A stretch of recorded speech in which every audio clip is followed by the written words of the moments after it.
Screen share हो रहा है। हेलो।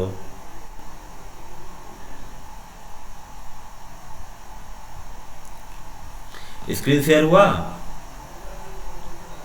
चलिए।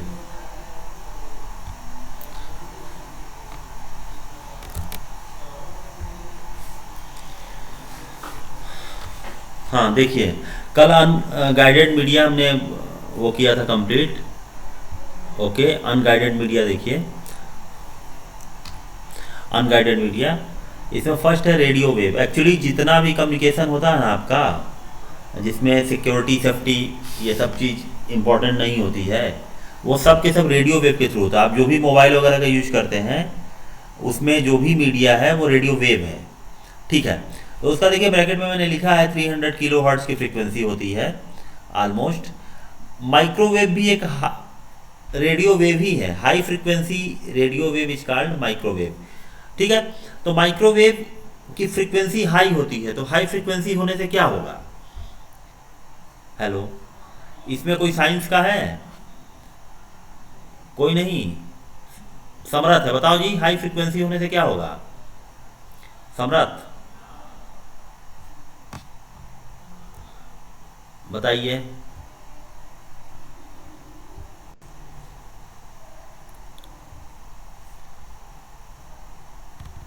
देखिए देखिए, हाई फ्रीक्वेंसी होने से क्या होगा कि सपोज करिए कल मैंने फ्रीक्वेंसी की बात की थी साइन वेव की। सपोज करिए कि ये है, ये आपका इस तरीके से जा रहा है वेव। ठीक है ना? ओके, फ्रीक्वेंसी का लेवल ये है आपका, ये फ्रीक्वेंसी का लेवल है एंड सो ऑन। ठीक है, ठीक है, ओके। अगर फ्रीक्वेंसी हाई होगी तो वेव ऐसा बनने लगेगा, ये ऐसा। ठीक है ना? अब फ्रीक्वेंसी का लेवल देखिए, कुछ ऐसा हो गया ये। तो आप इजीली इमेजिन कर सकते हैं कि अगर हाई फ्रीक्वेंसी रहेगी तो कोई ऑब्स्टेकल रहेगा तो उसको ये क्रॉस कर जाएगा। जैसे हिली एरिया में पहाड़ वगैरह होते हैं ना, ऐसे। तो मान लीजिए कि हाई फ्रीक्वेंसी है तो इसको ये क्रॉस कर जाएगा ऐसे। लो फ्रीक्वेंसी रहेगी, क्रॉस नहीं कर पाएगा। ठीक है ना? तो माइक्रोवेव सिग्नल्स का यूज वहाँ किया जाता है जहाँ पे हिली एरिया हो। ठीक है ना?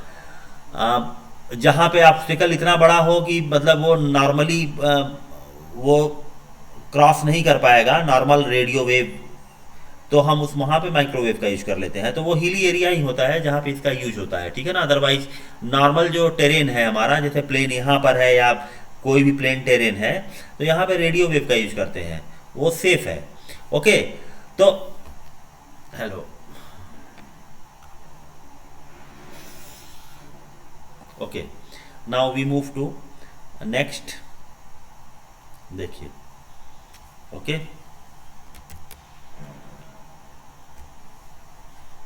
ओके, नेक्स्ट है सैटेलाइट। सैटेलाइट आप लोग जानते होंगे, सैटेलाइट भी देखिए माइक्रोवेव ही यूज करता है। लिखा ना, सैटेलाइट भी माइक्रोवेव भी यूज करता है। वो और हाई फ्रीक्वेंसी का मतलब कि सिग्नल यूज करता है।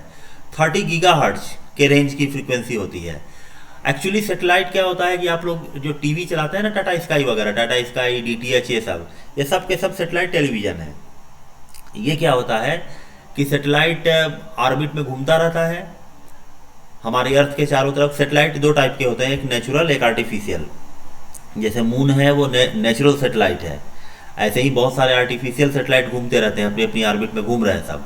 अब घूम के क्या करते हैं, वो ट्रांसमिट करते हैं। तो ट्रांसमिट करते हैं तो हमारा जो अर्थ पे रिसीवर होता है उसको रिसीव करता है उसके रेश को। ठीक है, तो जाहिर सी बात है कि अगर लो फ्रीक्वेंसी रहेगा तो सिग्नल लॉस्ट हो जाएगा, इसलिए हाई फ्रीक्वेंसी होता है माइक्रोवेव। ठीक है, सैटेलाइट का फायदा क्या है कि ये मतलब जो इन्वायरमेंट है ना हमारा, वहां से भेजता है। तो अगर माइक्रोवेव मतलब बहुत हाई टेरेन से रुक जा रहा है, मतलब मान लीजिए कोई इतना ऊंचा हिल है कि वहां पे माइक्रोवेव भी पॉसिबल नहीं है। ठीक है ना? तो वहां पे सैटेलाइट काम करता है। सैटेलाइट कहीं भी नहीं रुकता, उसको ऑब्स्टेकल इन सब टेरेन से नहीं आती है कुछ भी। कॉर्नर में नीचे देखिए, दिखा? हाँ, इसको टेरेन से कोई प्रॉब्लम नहीं आती है। सैटेलाइट की प्रॉब्लम अलग होती है, जैसे कि मौसम खराब हो गया, सपोज करिए बादल है, पानी है, तो इन सब से वो सिग्नल डिस्टर्ब होगा, ठीक है ना। रेडियो वेव में ये सब प्रॉब्लम नहीं आती है, रेडियो वेव माइक्रोवेव में, ठीक है। तो सैटेलाइट क्या है कि कोई भी डिफिकल्ट टेरेन हो आपका, मतलब कि जो हाई हिल हैं, जैसे आप कहीं भी सपोज करिए कि कोई भी हिमालय की रेंज हो, पहाड़ की कुछ भी हो, ओके, वो सैटेलाइट वहाँ पे वर्क करेगा, फाइन।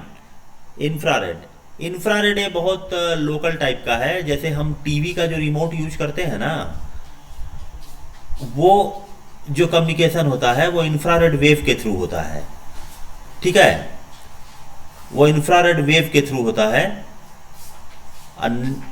नेक्स्ट है आपका laser, 2 gigahertz, okay. Laser beams होती हैं जो कि बिल्कुल स्ट्रेट लाइन में मूव करती हैं, आप लोगों ने देखा होगा, ओके। नेक्स्ट आता है हमारा नेटवर्क टोपोलॉजीज। नेटवर्क टोपोलॉजी का मतलब है कि जो हम नेटवर्क बनाते हैं उसका डिजाइन कैसा है, उस डिजाइन को टोपोलॉजी कहा जाता है।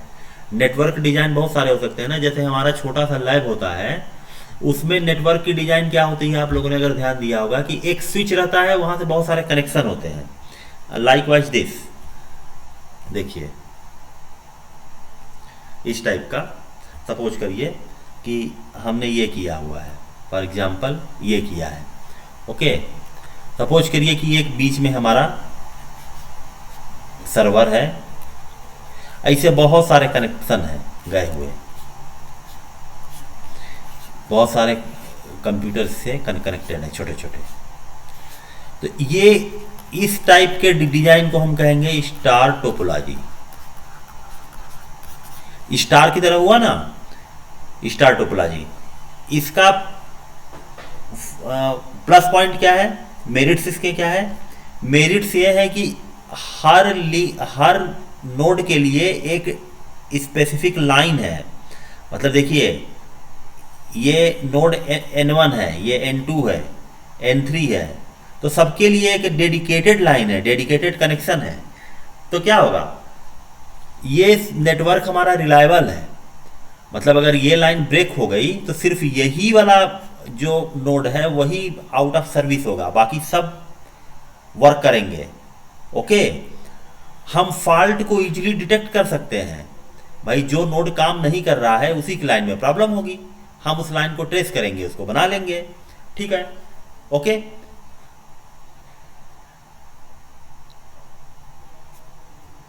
इसके अलावा क्या है कि सब में जो सिग्नल की अवेलेबिलिटी होगी वो स्पेसिफिक होगी। ऐसा नहीं कि एक सिग्नल जा रहा है बहुत जगह बट गया, एक लाइन के थ्रू जो सिग्नल जाएगा वो सिर्फ N2 के करस्पॉन्डिंग ही होगा। ऐसा नहीं कि एक लाइन में जा रहा है तो बहुत सारे रिसीवर पड़े हुए हैं, ऐसा कुछ नहीं है, ठीक है ना।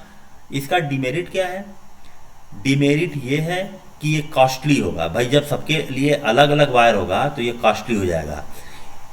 दूसरा, इसको इजीली इंक्रीमेंट नहीं किया जा सकता, मतलब कि इसमें जितने लिमिटेड पोर्ट होंगे उतने ही नोड कनेक्ट किए जा सकते हैं ना। अगर सपोज करिए कि हमारे पास 24 पोर्ट का स्विच है तो 25th कनेक्ट नहीं किया जा सकता, तो ये सिर्फ स्मॉल नेटवर्क के लिए होता है, बिग नेटवर्क के लिए ये नहीं होता है, ठीक है। तो ये इसके मेरिट्स और डिमेरिट्स हैं। तो सभी जो डिजाइन होता है उसके कुछ ना कुछ मेरिट डिमेरिट होते हैं, ओके। तो आपको जब भी एग्जाम में पूछा जाएगा तो इसको मेरिट और डिमेरिट के टर्म्स में ही लिखना पड़ेगा, what are the merits and what are the demerits.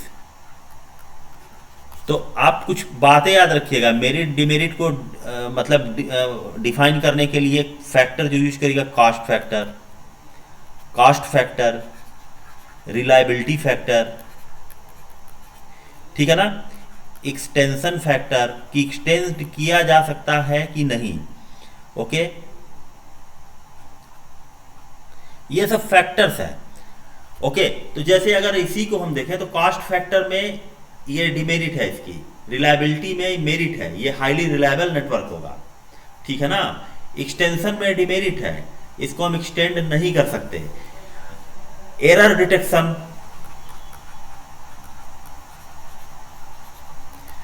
इसमें एरर डिटेक्शन बिल्कुल इजी होगा। जो नोड खराब हुआ, मान लो ये वाला नहीं चल रहा है तो इसका मतलब इसी वार में प्रॉब्लम है और कहीं प्रॉब्लम होगी नहीं, तो तो हम इजीली उसको फिक्स कर सकते हैं एरर को, ठीक है ना। तो ये सारे पॉइंट्स हैं, 5-6 पॉइंट्स हैं जिसके बेसिस पे आप इसको एक्सप्लेन करेंगे। तो एग्जाम में पूछा जा सकता है कि आप स्टार टोपोलॉजी को डिफाइन करिए। तो डिफाइन आप करेंगे, पहले तो उसकी डेफिनेशन लिखेंगे, उसके बाद उसकी मेरिट्स डिमेरिट्स लिखना शुरू करेंगे। ओके, सो हम इस पे आते हैं। देखिए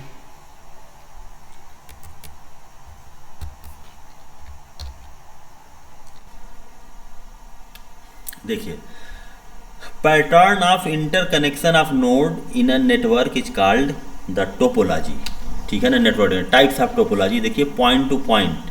पॉइंट टू पॉइंट का मतलब एक सर्वर से एक नोड कनेक्ट हो, सिंपली पॉइंट टू पॉइंट हो, मतलब कुछ इस टाइप की बात ये कर रहा है, जैसे ये सर्वर और इससे एक नोड, ये पॉइंट टू पॉइंट हुआ।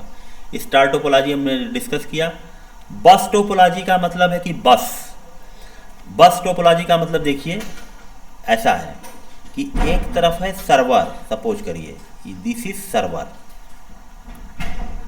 ओके, और यहां से एक लाइन निकला, दिस इज कॉल्ड बैकबोन। एक नोड यहां हुआ N1, एक नोड यहां हुआ N2, एक नोड यहां हुआ N3, एक नोड यहां हुआ N4। अब जहां खत्म हो रहा है वहां पे स्टॉपर लगा दीजिए, ये स्टॉपर है। अगर बढ़ाना हो तो इसको निकालिए, फिर आगे बढ़ाइए, ठीक है ना, फिर यहां लगाइए N5, N6 and so on, okay, likewise. तो ये जो नेटवर्क है बस टोपोलॉजी जो है, इसमें देखिए अगर यहां प्रॉब्लम आ गई, सपोज करिए यहां प्रॉब्लम आ गई, तो आगे के सारे बंद हो जाएंगे। तो ये रिलायबल नहीं है। ये बिग नेटवर्क के लिए यूज होता है, ठीक है ना, बिग नेटवर्क के लिए यूज होता है। ओके, ये कॉस्ट फैक्टर में ये चीपर है, इसकी कॉस्ट कम आती है क्योंकि एक मेन लाइन है, बाकी इससे कनेक्टेड होते चले जाएंगे, एक मेन लाइन है हमारी, ठीक है। स्पीड देखिए यहाँ पे जो मैं कह रहा था ना कि एक डेडिकेटेड लाइन इसकी नहीं है, एक लाइन ये जा रही है, ये इसमें से चारों तरफ डिस्ट्रीब्यूट होता चला जाएगा, ठीक है ना। तो डेडिकेटेड कोई लाइन नहीं है यहाँ पे। एक्सटेंशन इसमें ईजी होता है, जो आपका स्टार टोपोलॉजी में एक्सटेंशन ईजी नहीं था, इसमें एक्सटेंशन बहुत ईजी है।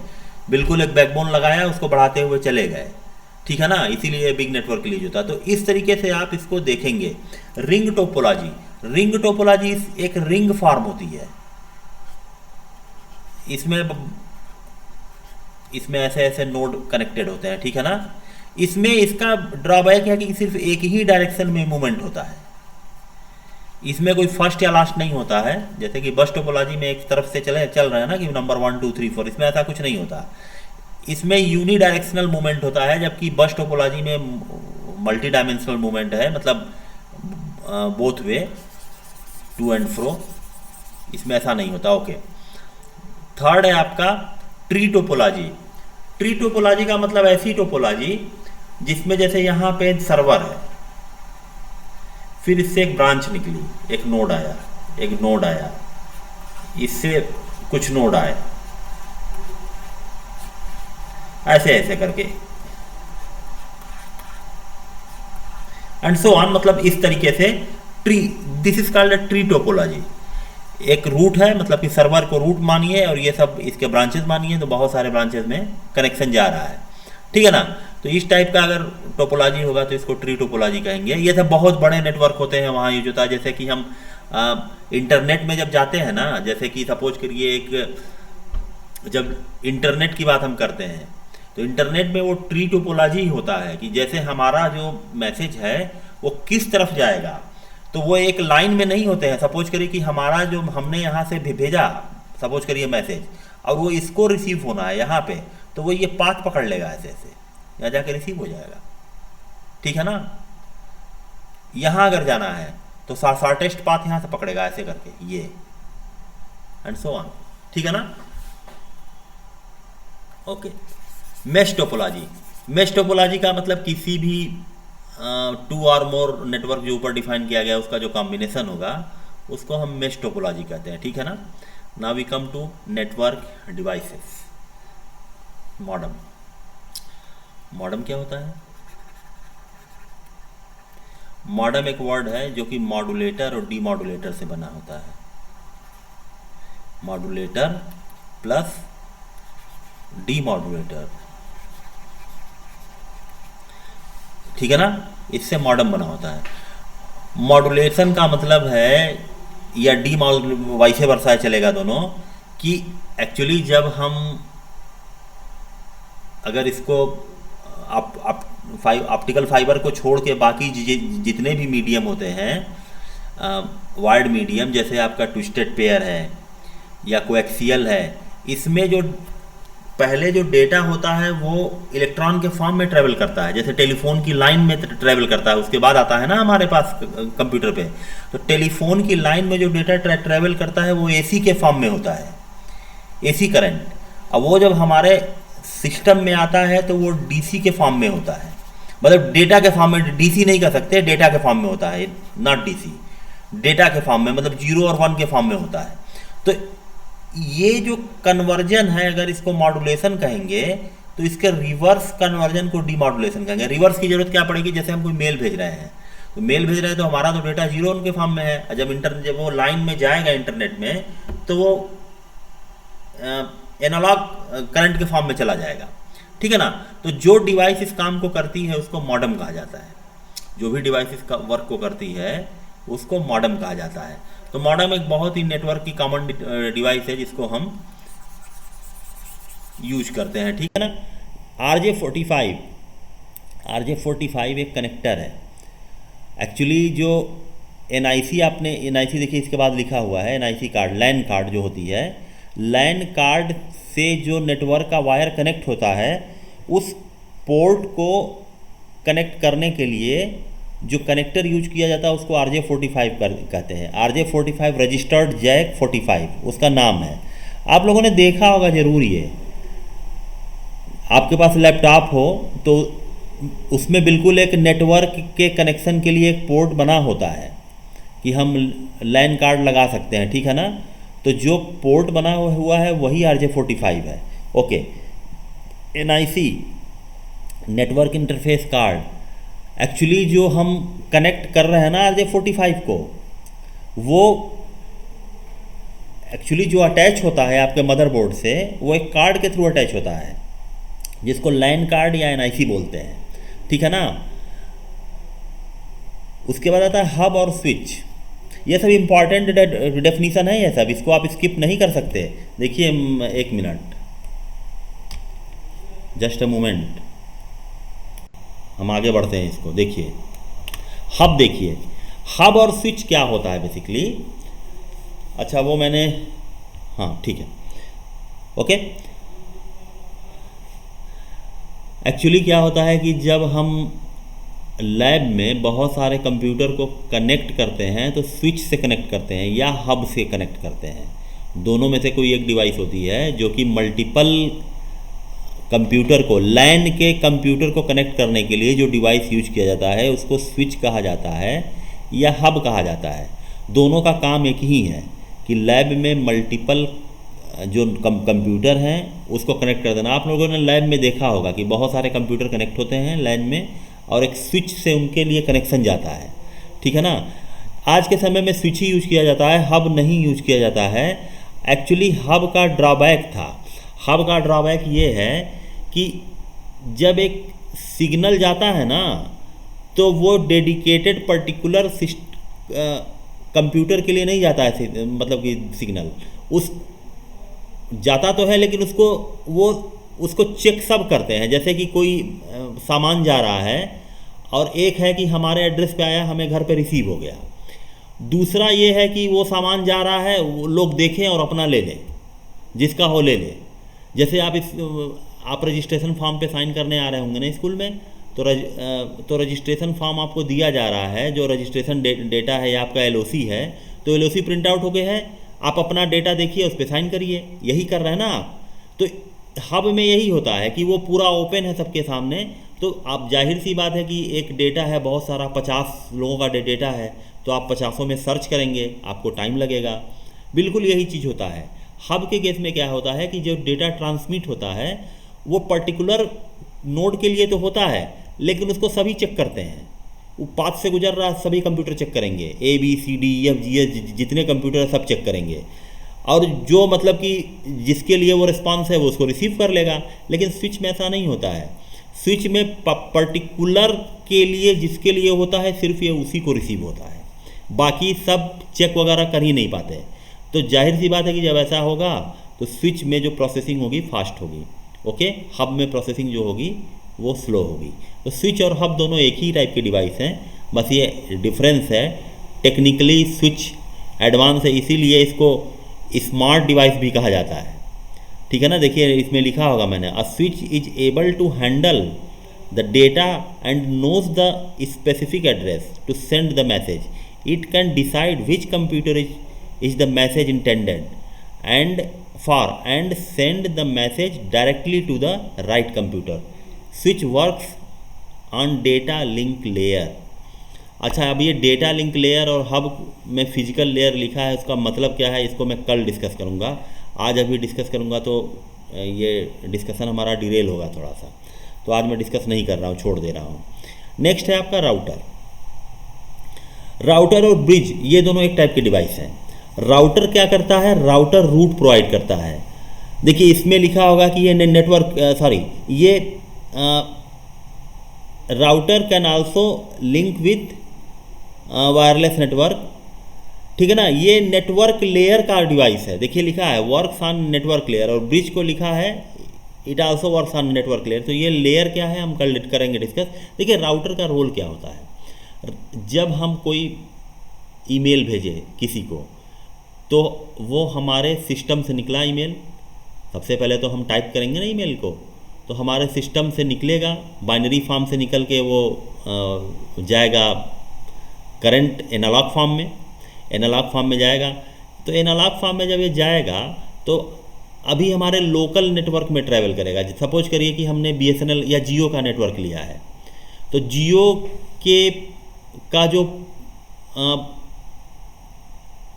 सर्विस सेंटर है हमारा मैसेज वहाँ जाएगा। उसके बाद क्या होगा कि सपोज करिए कि हमने जीमेल के अकाउंट से किसी को सेंड कर दिया है, सपोज करिए कि हमने yahoo.com पे सेंड कर दिया है। तो अब क्या होगा कि हमने जीमेल के अकाउंट से सर्व किया है, तो जियो क्या करेगा कि जियो का जो जियो जो हमारा मतलब सर्विस प्रोवाइडर है वो क्या करेगा कि जीमेल के सर्वर के पास उस मैसेज को भेज देगा, ठीक है ना। और जीमेल का सर्वर क्या करेगा कि वो डिसाइड करेगा कि कहाँ जाना कहाँ है इसको। तो अब जाना कहाँ है, अब वो पूरे मतलब उसको बोलते हैं हम इंटरस्पेस मैंने पहले डिफाइन किया हुआ है। इंटरस्पेस वो स्पेस है जहाँ पे बहुत सारे नेटवर्क आपस में कनेक्ट होते हैं। तो वहाँ क्या होगा कि जो गूगल का जीमेल का जो मतलब कि सर्वर है वो हमारे मैसेज को डायरेक्ट करेगा याहू के सर्वर की तरफ, ठीक है ना। याहू के सर्वर की तरफ डायरेक्ट कर देगा उसे। अब यहाँ राउटर का रोल आता है। राउटर क्या करेगा कि उसको रूट प्रोवाइड करेगा, ठीक है ना। तो राउटर क्या करता है कि जब हमारा मैसेज www में एंटर करता है तब उसको रूट प्रोवाइड करने का काम राउटर करता है। लेकिन जब हमारा मैसेज लोकल नेटवर्क में आता है तो वहाँ रूट प्रोवाइड करने का काम ब्रिज करता है। लोकल नेटवर्क से क्या मतलब है मैं बताता हूँ। सपोज ये दिल्ली यूनिवर्सिटी है। This is the campus of Delhi university. और दिल्ली यूनिवर्सिटी में एक सेंट्रल सर्वर बना हुआ है। This is the central server.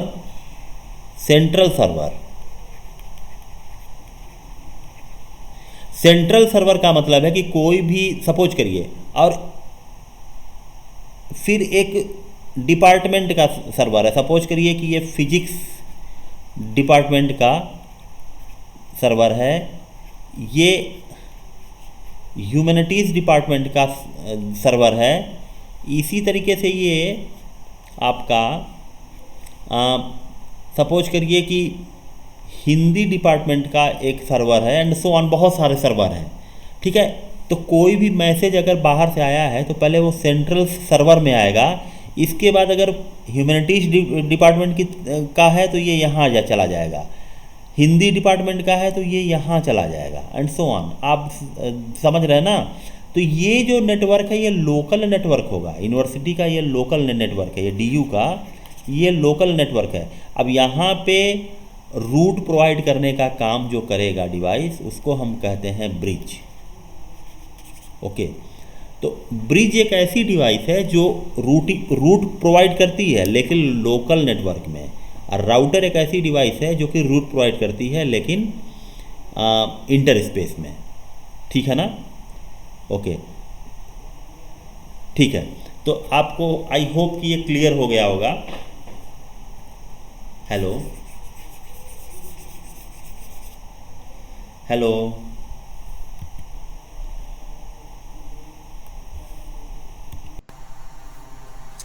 Clear हुआ ये कंसेप्ट क्लियर हुआ?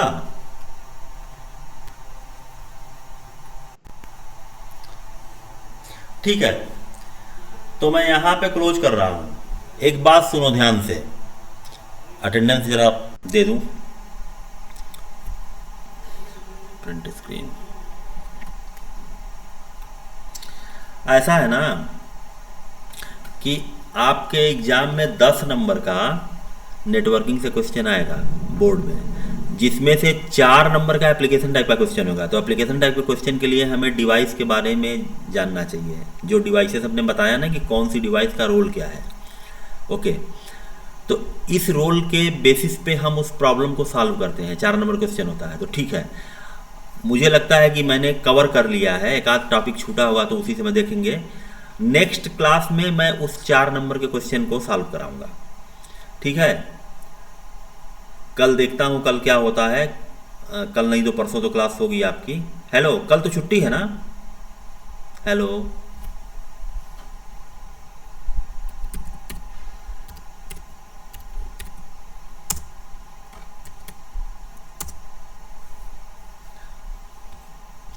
हेलो, आई होप कल छुट्टी है।